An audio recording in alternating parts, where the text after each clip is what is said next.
My sister destroyed my fiance's hearing aid because of a bet. She's shocked to learn the price, and now she's crying because she needs to pay using her tuition. My fiance suffers from hearing impairment. It's gotten severe in the past few months, and he always wears a hearing aid. My sister, 19, and cousin, 22, were visiting 2 nights ago after going shopping. They were discussing my fiance's hearing aid and arguing whether the device would still function after exposure to a certain degree of heat or cold. They asked my fiance to experiment, but he refused to let them touch it. While I was in the kitchen, my sister sneaked into the bedroom where my fiancé was sleeping and took his hearing aid, then used the heat the hairdryer produced to test the device. I didn't know the device was ruined till late at night when my fiancé told me his hearing aid wasn't working properly. His hearing ability gradually declined, and he started having headaches. I thought something was wrong with the device until my cousin contacted me on FB, saying my sister had taken the device, used the hairdryer, and lost the bet they both made. I was furious. I went over to my parents' house and confronted my sister. She was shocked and started crying after telling her she just ruined over $5,000 worth of medical devices because of a stupid bet and that she needed to pay for it immediately.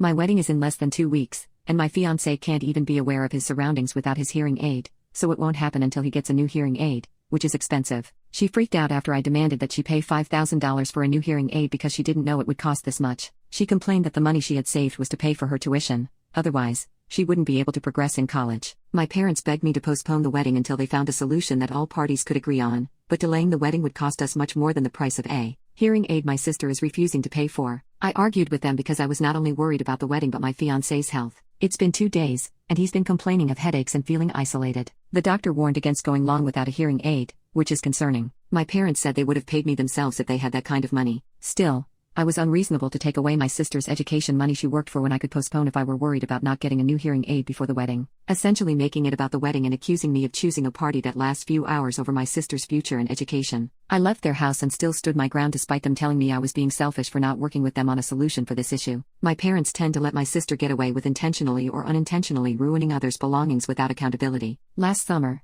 she destroyed her friend's dad's car but wasn't told anything because my parents had paid for the damages. Now, because I'm family, it was wrong of me to expect either her or my parents to pay.